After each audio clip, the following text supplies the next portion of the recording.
right, everybody, welcome back into Inside the Game podcast. We are a soccer nation. Have such a deep appreciation for hyper-local, community-based, lower-level soccer. There's going to be millions of fans over here that want to watch and consume as much football as they can. What you are doing is important. And this is all about, like I said, spreading the gospel. It takes a village, right? No, I just really appreciate being on here and you being able to provide this platform for, us and all those people grinding away at the lower leagues, just trying to make great things happen. So I really appreciate you, and you guys know what you're doing. And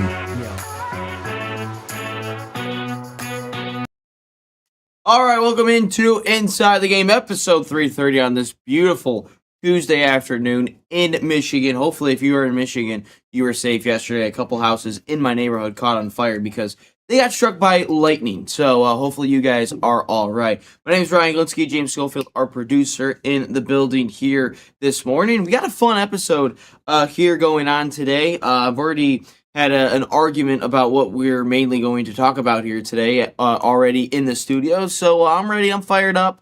What's up, Fabian? Again, get yourself in the chat if you got any thoughts about anything going on around the game of soccer or just what we're talking about. Make sure you guys hop into the chat. Make sure you subscribe. Smash that like button if you guys have not already. We're over 14.1 thousand subscribers after yesterday, so appreciate all the love and support up on the show as always. And just a friendly reminder that next week we will, at least I won't be here to do a show, so it'll be up to you if James and John just want to do it all by themselves. So or someone else hops in. I don't know, but no show next week anyway. But Jesus. Fabian, he is buying it, he's buying a stake in it. So let's get into what we want to talk about here this morning, not afternoon. This morning, usually that's what Dave's job is, about the afternoon. But Bezos is looking to buy a minority stake in Liverpool. FSG is still going to own the majority of it. So that's all it is a minority stake. Bezos, why is he not buying anything in the USA? Why is he not buying an MLS club, a USL club, or creating something of his own? Because there is this possibility about, cutting pay to play. And it's like, well, if we cut pay to play, one of those ways we can eliminate that is having a billionaire invest into something else and it becomes completely free. And then Kevin Sullivan's expectations as he continues to just play well for the U.S. for the Philadelphia Union in the MLS. What are his expectations for the men's national team and as a career as a whole? And then the USA needs to take back the region as Mexico just has been continuing to dominate them in recent years. And Fabian, MLS has no factor. I feel like we just talked about this like 30 minutes ago off air, James. I feel like we talked about that, didn't we? yeah, a little bit. We'll get into why the MLS has definitely a factor in it. And Dave says good afternoon to you as well. But let's hop right into it with Jeff Bezos. This is just about Liverpool. This is just about what they could become. This is about what Bezos is doing there currently. This has nothing to do with the U.S. That'll be the next topic of discussion. But focus just tunnel vision on Liverpool and Jeff Bezos. So if we look at the highest value clubs in the world, the top 10 teams in the world, Real Madrid number 1, Barcelona 2, Manchester United 3, Liverpool is actually 4, valued at $6.2 billion. They bring in a revenue of $911 million. And then PSG's number 5, Bayern Munich 6, City 7, Arsenal 8, Chelsea 9, and somehow Tottenham Hotspur is number 10. I still don't understand that at all, why they're in that. But again, those are the top 10 most valuable teams in the world, and Liverpool, this would put them in a realm where they could really start to compete on the European stage a little bit more consistently, because it feels like, so if Bezos were to buy the minority stake, which would, I think he's looking at 30%, somewhere in that realm, which again, still FSG controls everything, that would probably put them at clearly over $6 billion now. Real Madrid is the best team in Europe. The rest is imitation. Last time I checked, Real Madrid lost to Arsenal and Manchester City in the Champions League and haven't won a La Liga title in some time. So, no, I would not say Real Madrid is the best team. The most ego team in Europe? Yeah, I could get behind that, but definitely not the best team in Europe. But so you're looking at Liverpool, and I go back to this quote from Jurgen Klopp all the time. He always is like, when he was competing, and you remember like the 2017 to like 2020 was like really when Liverpool, Man City were kind of really going after it all the time in the league. I remember Liverpool was like inches away from really like winning or like going undefeated and beating Centurions at the same time, but John Stones cleared it off the line. And then I look at it, and Jurgen Klopp used to say, he's like, when you're competing against Manchester City, you just need a different realm of money. You need a certain amount of money to really start to compete. That's just the reality of the game of soccer, is you need a lot of money to compete. Just look at the best teams in the world. And then you look at what Jeff Bezos can now offer to Liverpool, which I think he's the second or, what is he, the second or third wealthiest person in the world? What did we say yesterday? The second or the third? Yeah. He is two. He's two. And three. He's You're three. right. And Three. then Elon Musk is one, and then the Google guy's two, right? Yes. Yeah. Okay, so and what is Jeff Bezos worth? Like 200 billion, 300 billion, something like that, right? So yeah, it is at $283 billion. Just on the top end. just about 300 billion. So Yeah. he's going to offer a big lump of change into Liverpool Football Club. And if you've looked at Liverpool, I think really post-COVID, like yeah, they won the Premier League title 2 years ago, but in reality, City was horrible. Like that was a down year in the Premier League. I thought in reality, like everyone just kind of sucked. And then Liverpool was just a better team and winning games late. That's not to discredit their Premier League title, because winning a Premier League title is still very tough to do in the toughest league, in the best league in the world. You look at La Liga, just two teams. You look at the Bundesliga, it's just basically Bayern Munich. You look at Ligue 1, it's just PSG. You look at Serie A, yeah, maybe a little bit here and there with, Juventus back in the day, AC Milan, Inter Milan, and Napoli, all those teams. But now it's really just it's just a mid-league anyway. But you look at the Premier League, I'm not going to discredit that at all. But Liverpool recently saw a lot of questionable decisions. You think about Sadio Mane, his contract ran low, had to sell him. Looked at Luis Diaz, sold him. Darwin Nunez sold. Diego Jota could not plan for that. That was heartbreaking in itself. But and then Trent Alexander-Arnold, another player that left. So you just kind of look at Liverpool's recent transactions, and then you look at what they've been buying in. They really haven't been able to recoup all of that. Yes, they spent $500 million last summer, but that was a different regime. Arne Slot thought Ekitike, who's a good player. I mean, you can't really think about him tearing his Achilles. Isak was solid. He didn't do a whole lot. Kirkesh and Frimpong were horrible. So a lot of their players that they brought in just did not live up to the billing. And then you look at the players that they've lost over the years.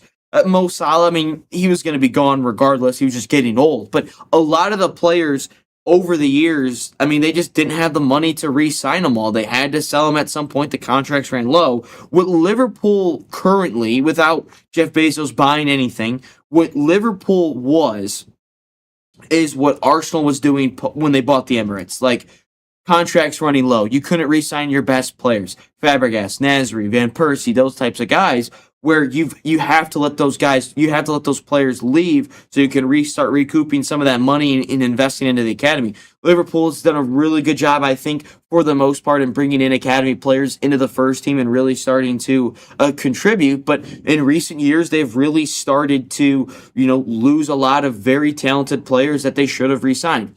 Now looking at Liverpool, if this deal goes through, I think it's going to go through. For some reason, a lot of fans need questions answered about this. Guys, you've got one of the wealthiest people in the world trying to invest into your team. I think a lot of good is going to come of it. It's almost like when Michigan got Bryce Underwood and all of a sudden all the NIL gates open, and it was Larry Ellison, who was the CEO or owner or founder, whatever it is, of Oracle. I don't know how much money he's worth, but he's worth a shit ton of money. And it's like, well, where's this money coming from? Who cares? It's not my money. It's helping my sports team. Again, I don't care where the money comes from. I'm just telling you that an investor, a billionaire investor, wants to invest in your team, which means he sees something in it, you're making money, and typically it's a very good thing. Have we seen billionaire takeovers fail? We have. Look at Newcastle recently. Bruno Guimaraes is gone. Isak's gone. Anthony Gordon's gone. Like, a lot of their key players are all gone after they spent so much money with Newcastle recently when they had all the oil money take over. Man City's been massively successful, as you can tell. PSG's been massively successful, as you can tell. So there's examples of very good takeovers, and there's examples of very bad takeovers. I think you could really think of Wrexham as a little bit of a smaller scale takeover, because that's not oil money, that's not anything else. It's just two movie stars and TV stars that wanted to invest into a team for whatever reason.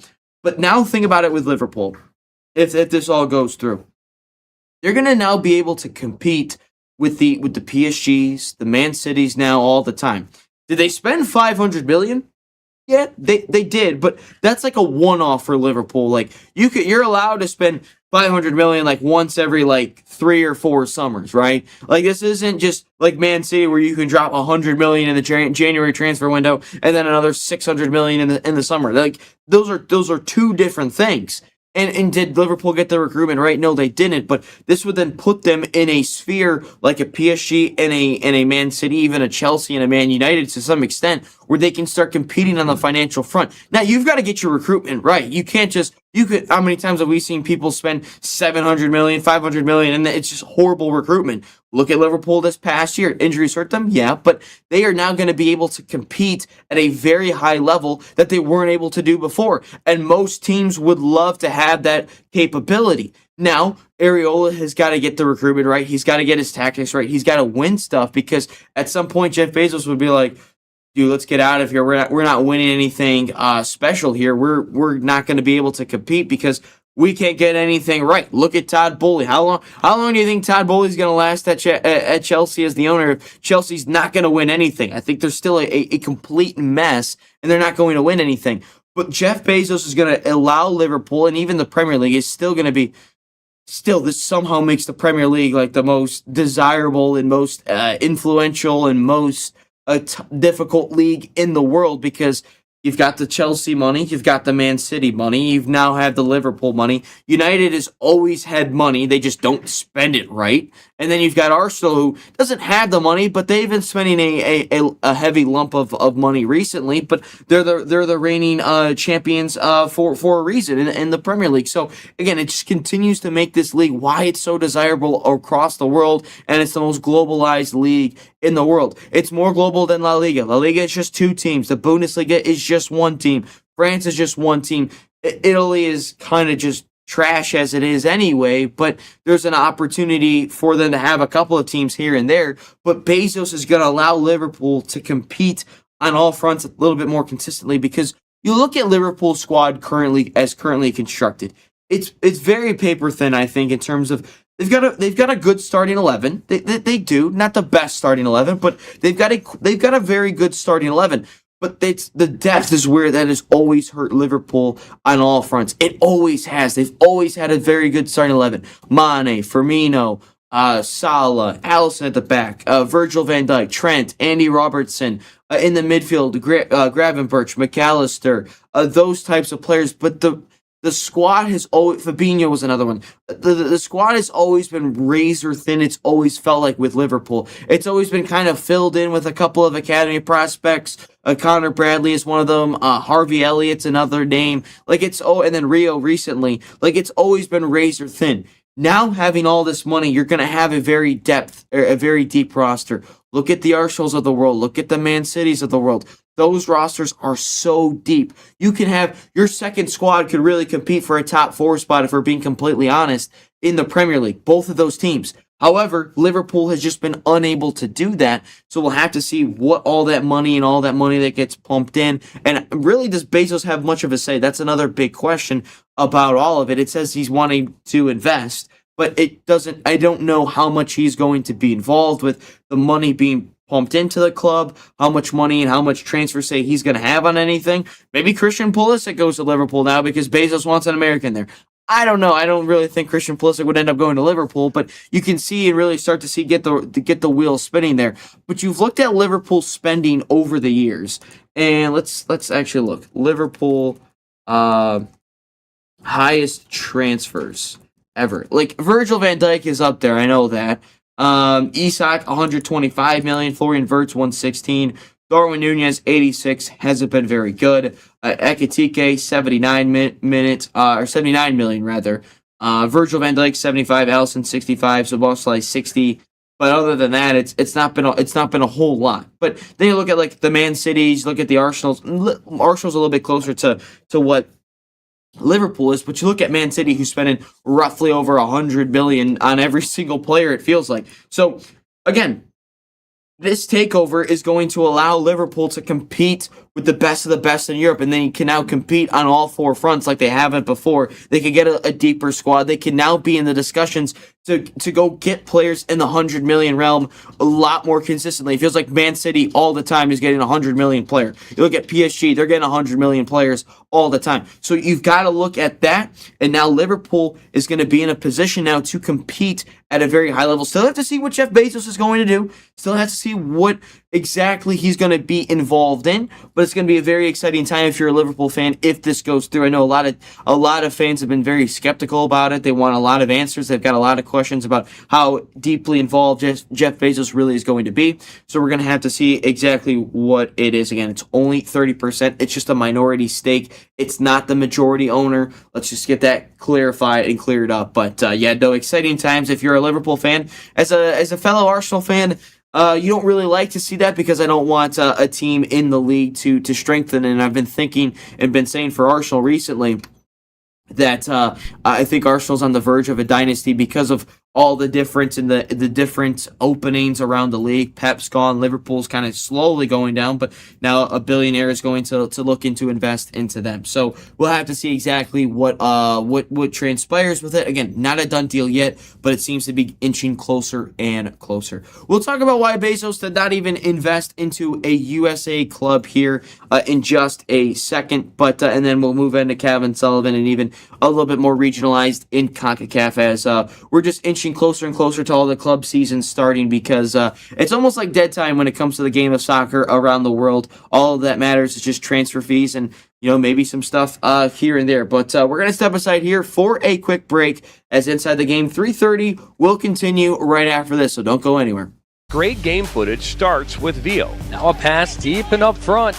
With NSN, we can transfer your Veo footage into a professional broadcast. Elevate your Veo experience today. Call 248-525-2083. Opportunity and a shot and a goal! The National Soccer Network, your home for soccer.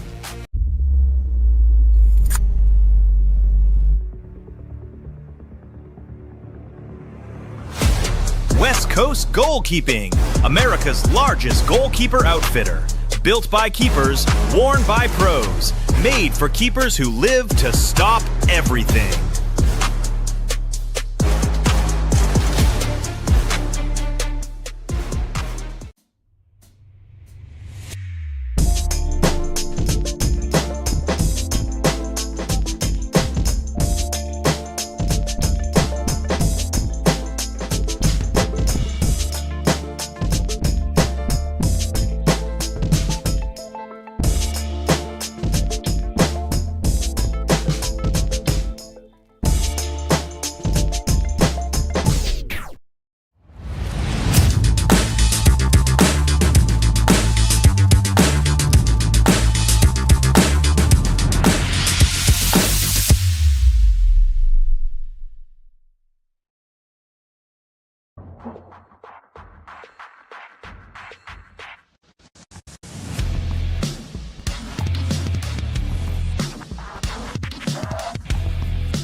All right, welcome back into Inside the Game. James and I were just talking about how excited we are about the sport of hockey getting going back here on our Sports Nation Roku channel with the Peak Performance Prep Hockey League, which starts up in like less than a month. I believe you can check out all those games on our Sports Nation Roku channel. Then you will probably hear some familiar voices there. But anyway, 3:30 continues. Actually, James, what is your favorite hockey team of all time? I know you're a big Red Wings guy. Which one is your favorite hockey team? Yeah, so my favorite hockey team, it would be exactly back when they were the Dead Wings. The Dead Wings, which is right now? No, well, they're the Dead Wings again. The original Dead Wings. The original So Dead Wings. I used to love it back then because we had Bob Probert on there, was one of my favorites because he would just fight anybody. My favorite moment was when the fight got so intense that, let's see, I think it was Osgood ended up fighting Patrick Waugh The two Yeah, the bullies. Avalanche had some very Yeah. good rivalries. Yeah, I fights back in the love day. those that was peak. That was peak. That was like almost like WWE, like during the Attitude Era. It was like that. It was like peak. I loved it. And the best part is all those teams were, winning cups too. It's not. Oh, it wasn't yeah. like they were just two ass teams. Just, let's just be a rivalry and just fight everyone. No, they were actually good. Like Yeah. Avalanche won a couple. Obviously, the Red Wings won 4. I think the Avalanche won 2 or 3. I think, but Yeah, it was. I mean, there was so much history between the two teams, and I loved it because I feel like it was like a rite of passage for like Osgood, because Vernon, I think, also fought Wah He did, beforehand. yeah. So I'm like, when I saw Originally. Osgood, when I see Osgood, I'm like, oh great, Vernon's passing the torch. It was just amazing. I loved it. D-Day, as they called the Yep. March something 1996, 1997. Yeah, something yeah, like it was huge. Yeah, that's what they call the Detroit Red Wings D-Day. And by the way, if you follow us on Sports Nation, at some point there's going to be a new Red Wings GM. And if it's who they're saying it is, absolutely stupid by what Chris Ilitch is doing. Yeah. Because that is absolutely dumb what he's doing. Again, make sure to smash that like button. Get your thoughts in on the chat as well. And continue to subscribe and get the show continue to keep rolling as we continue to grow over here on the National Soccer Network and Sports Nation TV. But anyway, let's talk about we've talked about what Jeff Bezos is trying to invest in and what that would mean for Liverpool, but why didn't he invest into a USA club, or why didn't he create something of his own? Again, we talked about it, James, on the show about if we could get a billionaire moved by the World Cup in the United States. Well, yeah, of all the time we did. It did happen. It just didn't happen the way we wanted it to. Like we got close, right? He's able to invest in a club, just not the US, right? Yeah. I mean, oh my gosh, like really, dude. You have so much. You could he could literally build a whole league here if he wanted to. Probably, yeah. The Amazon League. Yeah, exactly. The Amazon League. It's like, come on, man. Like, just why? I mean, I get it. I do. I get it, but at the same time, I don't. Yeah, no. It makes total sense why he's going. It makes marketing sense because I know, like, that's obviously, like, Liverpool makes money and all, but I mean, obviously, the biggest thing is really the marketing deal. I mean, being able to utilize that marketing of Liverpool would be amazing. But it's like you can build that here in the U.S. too. It's just frustrating. Yeah, no, I would agree. And you look at the Premier League like broadcasting deal. It roughly is worth $13.2 billion globally. Jeez, that's insane. It's $6.4 billion domestically, so in England, and then you have the $6.5 billion across the world. And obviously, if you live in the U.S., that's NBC Sports and NBC, and I think TNT as well, which I think they kind of work close together. But that's just insane how much money that's the reason why the Premier League is valued at so much and why they have some of the highest, club valuations. I know La Liga has the highest of the high. It's just for our American, football audience. I mean, if you look in college football terms, the La Liga is a lot like the SEC, where it's very top heavy, but like the top is like it's like up there. And then the Premier League is a little bit closer to the Big Ten, where maybe they're not as high as the La Liga sides, but it's a very, very deep league, and they've got a lot of very, very good teams rather than just two very elite teams, and the rest are just kind of garbage. But you look at it from a standpoint, because we've been looking at it earlier today about, where are some of the MLS clubs, valued at? And why didn't he invest into some of these MLS sides? Or maybe he created a USL side himself, or invest in the USL, invest in the MLS, whatever it is, right? So, again, of the top 30 valued clubs in the world, the Premier League leads it with 11, Leads it with 11. The MLS is actually second with 7 teams in the top 30. A couple, I believe it's 4 that are in over $1 billion, which is Inter Miami, LAFC, LA Galaxy, Atlanta United, and NYCFC. So 5 teams that are valued at over $1 billion. Seattle Sounders, Austin FC are just on the outside looking in. Columbus Crew is at $800 million. So there's a lot of teams on the outside looking in. But so you think about it, and you're like, well, they've got 7 teams valued at over $1 billion. Why is he not interested in buying an MLS club or a USL club, whatever it is? And I think it's simply because of the fact that I think it comes down to a couple factors. One, I don't think Bezos really wants to run anything else besides Amazon. I think he wants to be involved in the game of soccer. I think he wants to be involved in sports teams. I just don't think he wants to be involved like as the full owner of a team. I think he's got enough on his plate with Amazon. That's why I could see potentially maybe Elon Musk wants to get involved in the game of soccer, just not into the ownership part of games. I think he wants to be a minority. But if you look at a lot of the EPL clubs right now, Arsenal, American owner, Chelsea, American owner, United, American, Liverpool, American as well, and no, Tottenham's not. Tottenham and Man City are not. But a lot of American owners are actually overseas in England. And the reason is because that's where you make the most of your money. Does the MLS have a lot of profitable clubs? Does it have a lot of teams that are valued very high? Are they in very high prime spots in terms of, LA, New York, Miami, Dallas? Yeah. A lot of those teams are in very good spots around the world where you can make a ton of money. However, the biggest issue is not a lot of people watch the MLS. Not their broadcasting deal is not up there with the rest of the world. You look at the Premier League, how much money they bring in, and just broadcasting rights alone. I know Liverpool, just on broadcasting rights alone, I think brings in around 300 to 500 million pounds as it is anyway. I think the MLS deal, I don't even think they sniff it at all. James will have to search it up, what the MLS broadcasting deal is. I think it is also it's like on Apple TV or whatever it is. So it's not a whole lot. But you think about it, the two biggest things are Bezos does not want to own anything else, and two, he can make the most money overseas in the Premier League rather than here in America. Is the MLS a growing league? Yes. Is it getting more and more money all the time? Yes. Is it getting better players? Yes. Is the infrastructure a lot better than it was a handful of years ago? Yes. However, the biggest thing is, myself included, a lot of American fans, what type of soccer do they consume? They watch the Premier League, La Liga, they watch Champions League, they watch the Bundesliga. They don't watch the MLS. Are there MLS fans out there, diehard MLS fans? Yes, there are. I'm not saying that there is. But the majority of the fans watch overseas and watch in Europe. Why is that? Best players in the world play over there.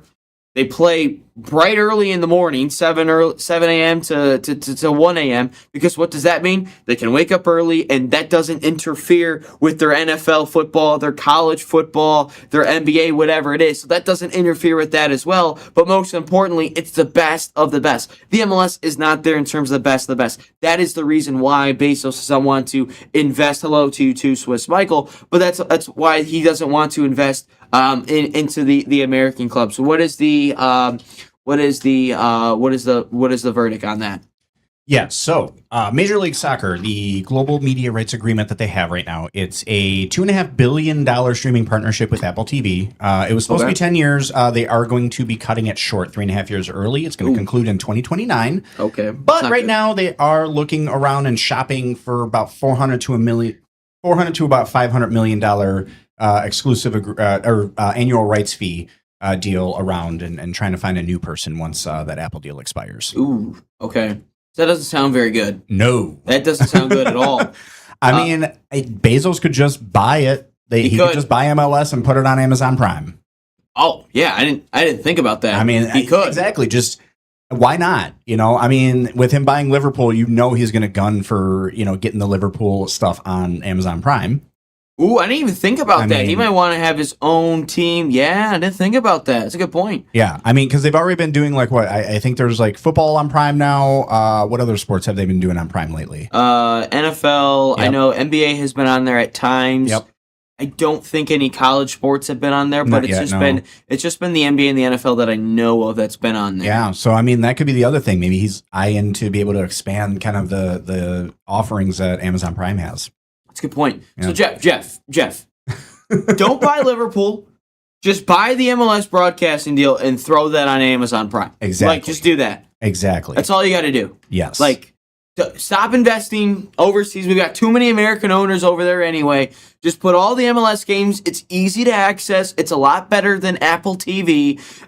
Fox is already the NFL, NBA, or not the NBA, but they've got all the college sports there. Yeah. So just put the MLS on Amazon Prime and take care of it. And Like nobody is going to be. They're either going to do one of two things, or they're not going to pay that ad free, so they're going to get all that ad revenue, or the people paying the $3 a month. Think about how many people are going to sign up for that just to watch soccer. Yeah, that's true. Dave brings up a good point here. Would it not be a steal for Bezos to put money into the USL and help build that? Yes. Give all the money to the USL. Yes, I would say so. But the biggest issue is, well, if Bezos were to do it, it would have to be in 2028 or USL Pro Rel happens in 2028, I believe. So he'd have to wait for Pro Rel to take into effect. That's you know what could happen, James?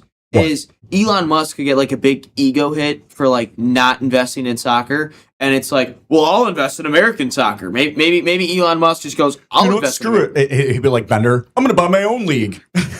All of a sudden, with blackjack. All of a sudden, Tesla has a streaming service. That's where you can catch all the MLS games at. Is on Tesla TV. Exactly. Not Isaac Tesla. Tesla TV. Maybe that's what he can do. But I would love it to go into it. But again, I just don't think that the USL brings in, because USL, again, we talked about with the MLS bringing a whole bunch of money. The USL doesn't bring in a whole lot of money for their teams. They're not very profitable. And if you're a billionaire, that's where you're going to want to go. But if you think about it, just buying the league broadcast rights and putting it on your own platform, that would be pretty good business, no? Wouldn't it? I feel like it would. But Swiss Michael, also, again, continue to get your thoughts in the chat if you've got anything on it. NFL is bigger in Europe than the MLS. I can watch 3 NFL games every weekend on free TV. Really? I didn't know about that. Well, what is the NFL broadcasted on in Europe? What is that? Is that like Sky Sports? Is that on there? Or is like, do they just have to tap into like do they have to tap into like NBC? Because I feel like that's what they would have to do. Looks like there is an NFL Game Pass International, which is hosted on the DAZN, DAZN streaming platform. Okay, Yeah. Gotcha. So again, that's the reason why. Well, why doesn't Bezos invest in America? Well, that's where all the money's going in soccer, is overseas. As much as we love the MLS and the USL, it's not as profitable as it is overseas, where they're making what, $13 billion a year on their broadcasting rights alone. And you look at the NFL and it's like, or the MLS, and it's $500 million now. That's what they're looking for, from $2.5 billion to $500 million. Yeah, that's not a very good sign at all for the MLS. But again, we talk about all the different soccer fans in the country, and a majority of them, myself included, would love to be overseas and watching the Premier League and the Champions League and all that fun stuff. How much is the Paramount Plus Champions League broadcasting deal worth? How much is that deal worth? Do you know? Because that's got to be a hefty price as well, because everyone tunes in at the Champions League. Yeah, that's a 6-year renewal deal valued at $1.5 billion. $1.5 billion for just Paramount? Jesus. Yeah, they hold the exclusive English language U.S. media rights. Damn. Yeah. That's a lot of money just for the Champions League. So Yeah. $1.5 billion is put into just the Champions League alone. The Premier League in America is $6.7 billion, whatever it is. So like $7 billion is tied into the European game. That's crazy. So, and then Swiss says he can watch it every single Sunday. That's crazy. Like every single Sunday for free? Damn. How much is the NFL DAZN deal worth? We're getting deep into the numbers here. Dan says, hello, what Bezos want? To buy Liverpool? What the fans say? The Liverpool fans are questioning a lot of things, Dan. Hello to you too, by the way. They're questioning a lot how much he's going to be involved in, but he's just buying a minority stake. He's not actually buying the club itself. He's buying 30% of the club in a minority stake, not actually going to be involved. DAZN is not free. The station called RTL shows it on their channel with their own commentators. I would love to hear This is English. crazy. I would love to hear a British commentator commentate American football. Oh my gosh. I would yes. love to hear that. Patrick Mahomes drops back. Mahomes. Oh, it's picked off. Oh. Oh, that's a horrible throw from Mahomes. Like, that's a disastrous throw. Oh, Jared Goff drops back, touchdown, Amon-Ra St. Brown. Like, I would love to hear what a British commentator has to say about American football. Like, that would be hilarious. Because you know how Americans love, like, the British commentator for soccer rather than the American soccer commentator? Yeah, NFL commentating would be so amazing. Do you think though here though would they do what the Canadians do sometimes with us? Be like, all right, and Detroit gets the ball. Like, would they call us Detroit? Detroit. Here are the Detroit Lions. Or would they Jahmyr go Gibbs breaks the tackle? Oh, it's Jahmyr Gibbs. Yeah, or he's off to the races. That's extraordinary. Or for That's our French, unbelievable. For our French watchers right now, it's Detroit. Detroit has the ball, and they're going for the 2-point conversion. All right, here they go. Oh, it's brilliant. What a throw. And it's good. It's a goal. I mean, touchdown. Touchdown. Oh, it's through the uprights. It's in the back of the net. It's through the uprights. What a great game of footy ball. American football. What a game we're watching here. Footy ball. He throws it to him. Oh, what a catch. Oh, that's wonderful. Oh, man. I would love to hear it, actually. Yeah, that would be a good time. Could you, Swiss says it's German, by the way, DAZN, with the ex-players from Germany. Oh, it's German? There's German ex... There probably What is this? With the Detroit getting the ball. France, Jared Goff, he throws it, let's go. Amon-Ra St. Brown, Now, if it's from Paris, I'd be like, oh, this is disgusting jerseys. Look at how dirty they get. So if it's on Telemundo, it's like throws it, touchdown,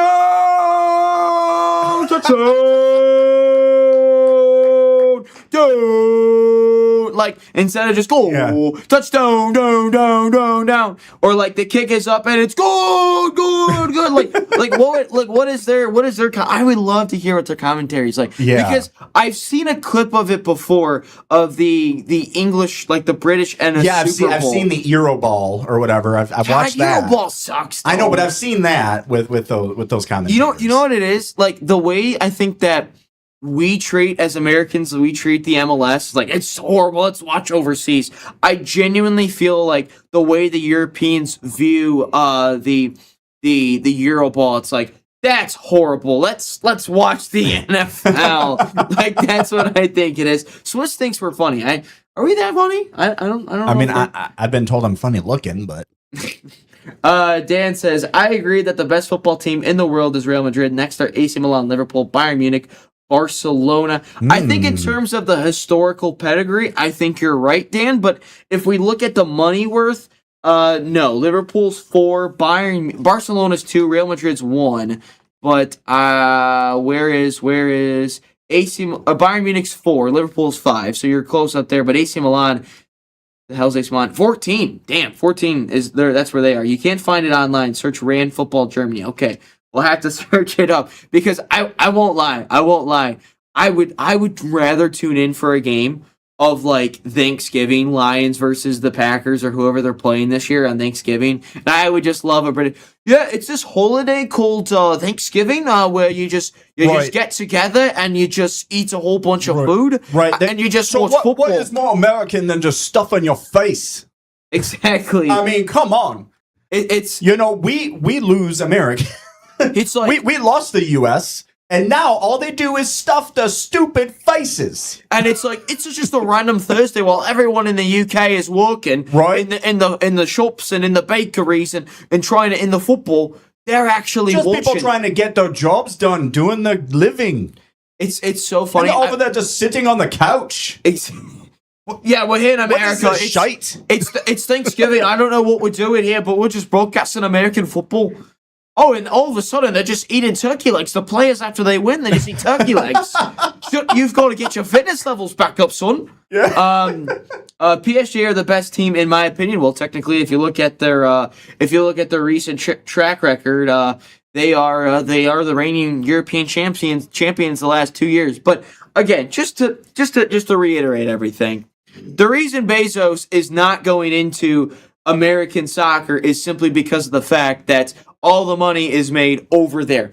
From an American standpoint, he would absolutely be so good on. It would be unbelievable if he invested into an American team, because you could start to attract some very good high level players in their primes. You could really start to invest in the academies and find the players that we can't find because of this whole pay to play BS crap that everyone is just harping on. But just think about all the things that Bezos could attract if he was invested into an American team. Look, if Bezos were to invest in any American team, I think it's simply he puts the MLS on Amazon Prime.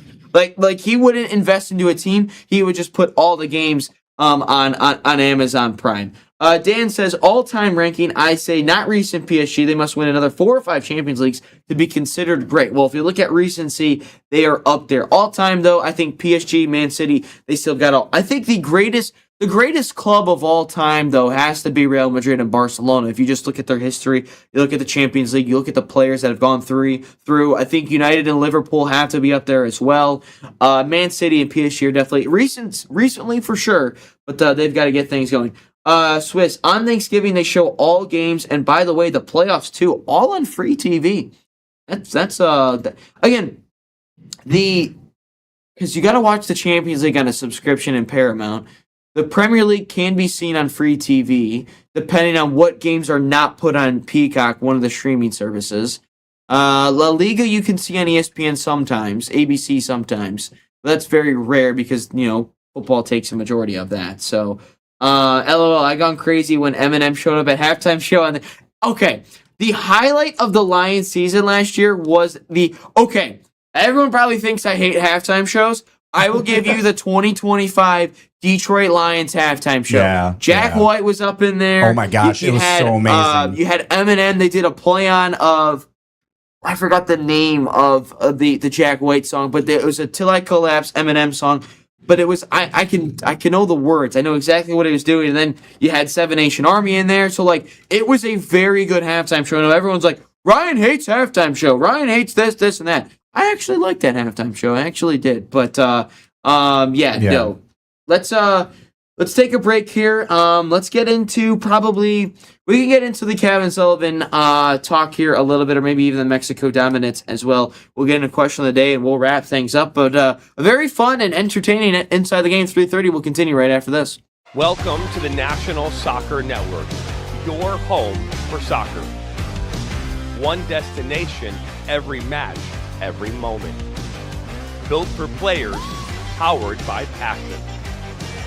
Live games, highlights, and more each and every day. Only on the National Soccer Network. The biggest stage in world soccer is here, and every goal changes everything. FanDuel is giving you a reason to root for every single one. Introducing Every Goal Pays. Bet on a match and get bonus bets for every goal scored in that match. More goals means more bonus bets, and all you have to do is turn on your token. The U.S. look like they are truly poised for a dream run at this point. From the opening whistle to the final kick, let there be goals on FanDuel. Visit FanDuel.com to get started now. 21 and over, select state. For Kansas, in affiliation with Kansas Star Casino. 18 and over in D.C., Kentucky, and Wyoming. Gambling problem? Call 1-800-GAMBLER or 1-800-MY-RESET. In Connecticut, call 1-888-789-7777 or visit ccpg.org/chat. In Maryland, visit mdgamblinghelp.org. In Massachusetts, visit gamblinghelplinema.org or call 1-800-327-5050. In New York, call 1-877-8-HOPE-NY or text HOPE-NY. In Louisiana, call 1-877-770-7867. And listen to Orange Slices, sponsored by FanDuel Predicts, wherever you get your podcasts. Great game footage starts with Veo. Now a pass deep and up front. With NSN, we can transfer your Veo footage into a professional broadcast. Elevate your Veo experience today. Call 248-525-2083. Opportunity and a shot and a goal! The National Soccer Network, your home for soccer. All right, episode 330, last 15 minutes or so here on the show. My name's Ryan Glinsky, James Schofield, our producer here in the building. We've had very fun with this episode so far today as we get back into the swing of things here with us here at the National Soccer Network. Big things could be happening here in the next couple of weeks with the podcast. So looking forward to all those cool things. But again, make sure you guys smash that like button, subscribe. If you guys have not already, we appreciate all of the support that you guys bring in on the show. And we love hearing from you guys as well with the comments too. Swiss says, Swiss is the only country where you can watch one Champions League game for free, but since you pay for the Champions League, not that many watch it anymore. Well, if you watch it for free, well, why are you guys not watching if it's for free? I don't get it. Or like you can only watch one game for free. So you can only watch one game for free, and then are we making deals over here? Like, hey, first one's free. First one's on us. First After one's that, though, free. you've got to pay. Yeah. I take it that's what it's got to be, right? Like I take it. Which, by the way, I'm hyped to get the Champions League going back on as well. Because I'm excited for the Champions League to get back going. Hopefully, Arsenal can make a run. But yeah, clear that up for us, Swiss, because I would like to know if it's just on that one. But yeah, no. We can go. What do we want to do? Kevin Sullivan or save it for Mexico's dominance. Only one game earlier, all on free TV. Wow. Only one game? That's it? That's how they suck you in, I guess. I mean, that's kind of, if you think about it, ESPN does that a lot too, where like if there's like a big game going on, they'll let everybody watch like the first like 30 minutes for free. Apple TV. Or sometimes they'll let you watch the whole thing and then afterward they'll be like, hey, sign up.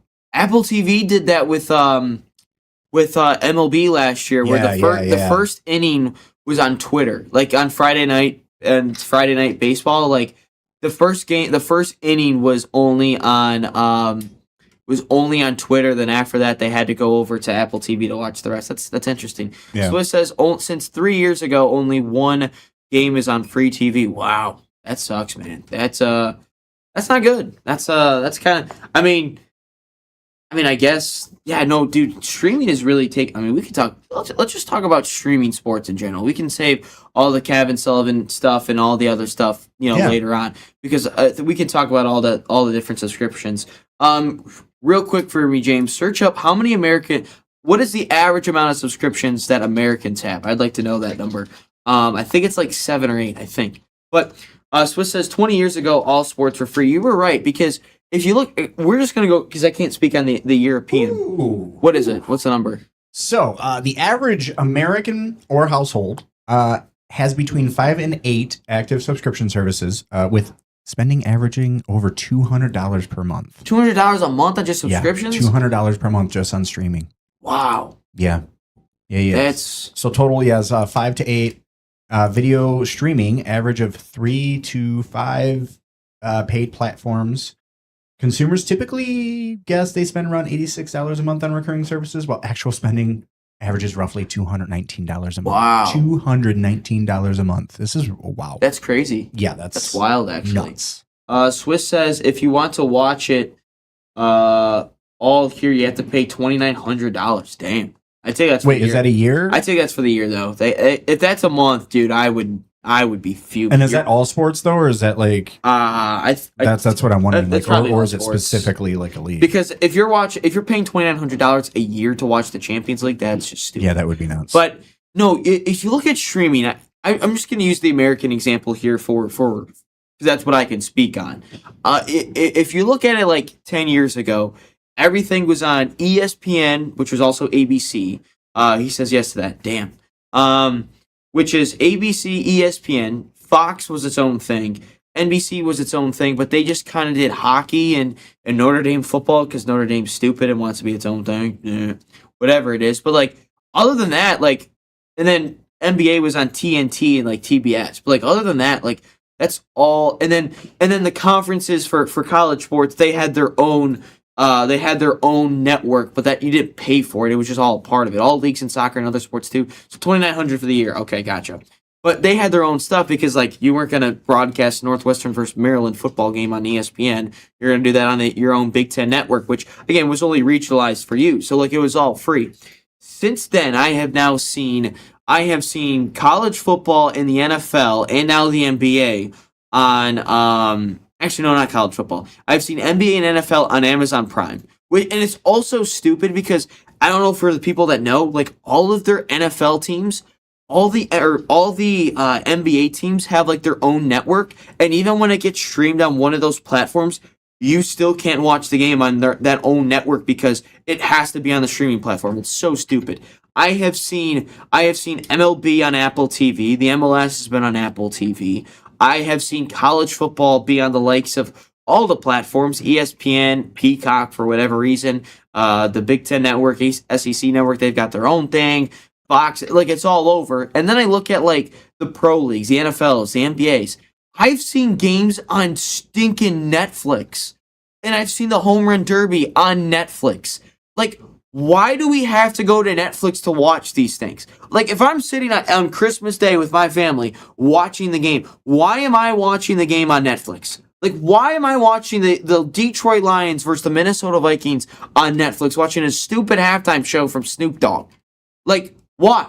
Like, why do I have to do that? Why can't they put that back on Fox like normal? Swiss says they show the second league from Poland too, as an example. Okay.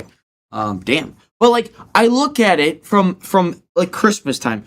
People are gonna want to buy that though because it's Christmas and they have nothing else to watch. Like that's horrible. Like that's stupid. Swiss says, is there any sport in USA aired on free TV? Well, if you look at cable, that's technically not free, but it's a lot of stuff is on Fox. I mean, you could stream illegally on a lot of things. You can do that. But if I'm talking non-streaming services, because cable is its own thing, you can watch just about everything on cable TV, but it's a very select amount of games. Like, you might not be able to watch your own team. Like, for example, the Detroit teams, the Tigers, because the Lions are, the NFL is its own entity. It's its own thing. There's not a Lion-specific network. But you look at the Red Wings, look at the Tigers, look at the Pistons, they have their own network for free, but if it gets picked up by one of the streaming services, you can't watch that game on that said Detroit network. It has to be on that streaming service for that game. And I remember too, I don't know if they're still doing it like it did back in the day, but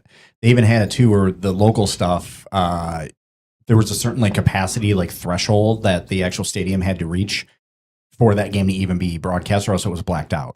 Yeah. And it's like, so you never even knew like until the day of too. It's like you never knew. So you like tune in and hope. Like, you know what I'm very surprised on yet? Is that games are not on Disney Plus. Ooh. I'm surprised we haven't gotten there yet. Well, because I mean they leave them on ESPN.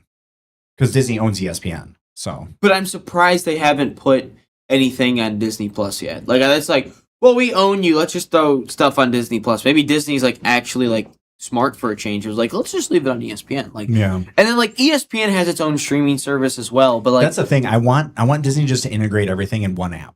Like, don't make it three. I mean, you can already bundle it, but you still have three different apps. Hulu, like, ESPN Plus, Disney Plus. Yeah. Yeah. All, like, just make it one app and let me scroll through. Paramount does that. Like, you got the Showtime and stuff that's on there. Like, it's all built in. Like, just do that, dude. Come on. But it's like, but you look at all the streaming service and it's like, people love sports here in America, and it's like you are now, because it costs an arm and a leg just to go to one, especially a football game. Like, the cheapest ticket to a Lions game, I think now that they didn't make the playoffs, is like still $250, which if I'm being honest, I probably would still spend on it because I haven't been to a Lions game since like 2019. So like I probably would do it, but like again, family of four, that's $1,000.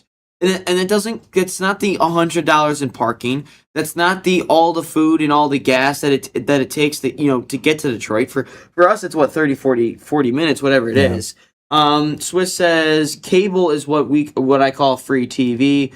So yes, I pay for cable, but not extra for sport that included World Cup and Olympia, always on free TV as well. Yeah, no, I think you could have streamed the World Cup if you wanted to, but it was also on cable TV. Like, sometimes you can stream just about every single game, but like majority of the big game, like all the big games are on cable TV. So that doesn't matter. But like the streaming stuff, man, it is just, ruining some of these like sports fans because they can't go to the games as it is anyway. You've got to pay $200 a month just to watch all the sports that you want. Like, I mean, For an example, I couldn't watch the NBA Finals. Like, I was unable to watch the NBA Finals because our cable TV, which was AT&T, was fighting with which was Channel 7, which is what the games were on, were fighting with AT&T about the broadcasting rights. It's like, could we just not wait for another like this to end after that? Like no one cares about watching fight about sports. it in the off season. Yeah, but like you're telling me the most anticipated NBA finals because the Knicks are in it and the Spurs, I can't watch it because you guys are fighting about, a couple $1,000, couple tens of thousands, hundreds of thousands of dollars. Like you are ruining the streaming is just ruining the sports fan. And it just feels like with all these pro sports, like again, football is its own different realm. Nothing will ever stop. You could put every game on every streaming platform, and football won't matter at all. But looking at looking at some of these other leagues, like the NBAs, the college footballs, and all that, like MLBs and the NHLs, like people are just gonna stop watching that because it's not a die-hard thing for other die-hard fans. Yeah, but like the casual hockey fan, the casual NBA fan, casual MLB fan, myself, like I don't like if it's on a streaming platform that I don't have. I'm just not going to watch it. I'm just going to do my own thing. That's why all these community USL teams, these minor league baseball teams, I feel like they're going to start to pick up some of these things and they're going to start to pick up more people because it's like, well, I can go to this game for a reasonable price. Like going to a DCFC game in Detroit, that's like $25 a cheap ticket. Horrible voice track, by the way. But like, then I look at like going to get a beer there, it's like $5. And it's like, well, I'd rather pay that than $15 for the same beer at Comerica Park for a Tigers game, Like, it's just, damn, Swiss saw the Bulls finals in the 90s here on free TV. Swiss, well, let me tell you, who created the 90s Bulls? The Detroit Bad Boy Pistons, let me tell you that right now. But again, streaming is it just ruins a lot of fans, I think. What's your thoughts on that, James, about streaming? Yeah, I mean, okay, here's my thing. When I think of like Netflix and when I think of Prime Video and I think of all this Here's stuff, what I think. Yeah, I mean, here's the thing. I just think of binging, right? Yeah. So it's like, that's all I think of. And I just want to do that. And then, it's already confusing enough even doing the binging stuff, right? Like, my ex-wife used to be obsessed with The Office, so it was always a big controversy. I like because The Office. Yeah, but it's like it keeps like every few years it trades streaming services. So yeah, it was on Netflix when I watched it originally. Yeah, it was on Netflix forever. Peacock I think now. it's on Peacock. Yeah, it's on Peacock now. So like that was like our huge thing is like having to hunt that down all the time, and it's like those aren't a big deal. It sucks having to deal with that, but whatever. But like a live event, I may not find it by the time it's already started. Yeah. It could because last week it was going on Prime Video. This week it's on Netflix for some reason. Next week it's going to be on ESPN somehow. And then this week, so it's like, dude, just either stream them on all of them at the same time and let the streaming services like have to actually be good for people to want to buy it instead of just having exclusive deals, or don't do it at all. Like, yeah, I'm a big proponent of like, let the platform be the one that like let the actual platform quality decide who's going to be subscribing versus just the content that's on there, right? Yeah. Because in our streaming days, you can literally stream we're doing it right now. We're streaming to what? On our freaking Roku channel. We're on our Roku channel. We're on YouTube. I mean, we're all over the place at the same time. Just do that. Yeah, I would agree with that. I mean, but again, you're gonna run into CEOs and money and dollar signs. They gotta hoard that. They gotta. You've got those dragons. Content dragons. That's what we're gonna call them. You've got to, man. And it's just insane, man. Swiss also says you watch it versus the Utah Jazz celebrating MJ at 5 a.m. here. LOL. I'm old.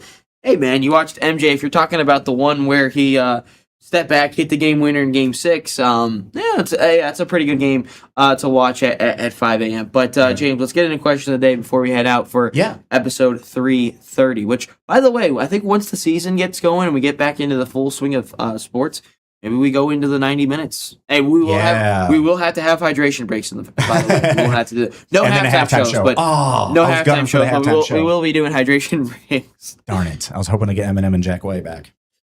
All right. I would totally take that though for the American halftime show or for the World Cup halftime show. I totally would have. Yeah. All right. So I got to ask this because I've been kind of thinking about it, like with transfers and everything, and deciding who's going to be going where and all that good stuff. I want to know: are we looking for like building a team here? Would you rather sign a superstar, or would you rather be able to build a deeper squad? So, goosebumps. What I would say, it depends where we're at in the in where we're building. So, if I were to look at my team like Arsenal for an example, I would look for a superstar because the team is already what it is. It's already deep. It's already a very big squad. But if I'm looking at it from a different team like a Manchester United, probably more like a Liverpool as well. I would say Chelsea, but they've already got a very, very deep squad. 100 degrees in Switzerland? What? I mean, it's like 80. Well, it's only 10 a.m., so it's probably only 8. It's probably like 75, 80. 76 right now. It's gonna be 82. Is our top. So this is like where the weather. This is like perfect summer weather, if I'm being honest. Like 70s and 80s. Like that's fine with me. I'm gonna dad it up though, because you got to think 100 degrees, right? It depends on the humidity too. Because it's not the heat that gets you; it's the humidity. Very, very dad of you. I think I got that card in my wallet when I first had my kids. So makes sense. But again, I look at it depends where we're at with the squad. If you're in a rebuild, if you're looking to kind of take that next step of getting yourself into like the top 4 or getting back into the Champions League competing, I think the squad matters a little bit more. But if you're like on the cusp of like winning a trophy, of winning a Champions League, whatever it is for a year or two now, I think the star power matters a whole lot because again, teams can make you contend, but superstars are what puts you over the top. And again, I'm an Arsenal fan, and I wouldn't say that we have a whole lot of superstars, but some people say that we do have superstars. Maybe I'm just blinded by my own team and don't want to admit that this player is as good as what he really is. So again, I think it all depends where you're at in your building of your team and your construction of your team. But I think for the most part, I'm looking at what the superstar is looking at, depending on that. But if I'm looking to build a team, I'm looking at just the depth as a whole. He says it is maybe 95, but since the week started, gotcha, damn, it is hot as hell in Switzerland for whatever reason. But that's going to wrap up episode 330. We'll be back here tomorrow for 331. Again, for the people that may have just been joining us this week or today, again, no show next week. I will be on vacation unless someone else wants to step in, but I think we will not be having a show at all next week, and then we'll be back with maybe a couple of tweaks and surprises the week following after that. So, and then that'd be the 18th which means the Premier League would be starting by then. We'll get all into that stuff. All the leagues are going to start to get back into full swing. Maybe transfers get going, and maybe one day we won't find out that FIFA is as corrupt as it really is. Last question comment here from Swiss says, you saw how RB Leipzig did it. They started in the 5th league. Now 15 years later, they're a top team in the Bundesliga. They've had some stars. Poulsen, Forsberg, Timo Werner, Diamante, I think, started there as well. Tyler Adams was there, I think, he was RB Salzburg, I believe. And I'm drawing blank on a couple other ones. Upamecano, Konate, and I'm probably blanking on a very big one as well. But anyway, that's going to wrap up 3:30. We'll be back tomorrow for 3:31, bright and early. So again, make sure to like, subscribe, do all that fun stuff, and then we'll see you tomorrow. So long. All right, everybody. Welcome back into Inside the Game podcast. We are a soccer nation. Have such a deep appreciation for hyper-local, community-based, lower-level soccer. There's going to be millions of fans over here that want to watch and consume as much football as they can. What you are doing is important. And this is all about, like I said, spreading the gospel. It takes a village, right? No, I just really appreciate being on here and you being able to provide this platform for, us and all those people grinding away at the lower leagues, just trying to make great things happen. So I really appreciate you and you guys know what you're doing, and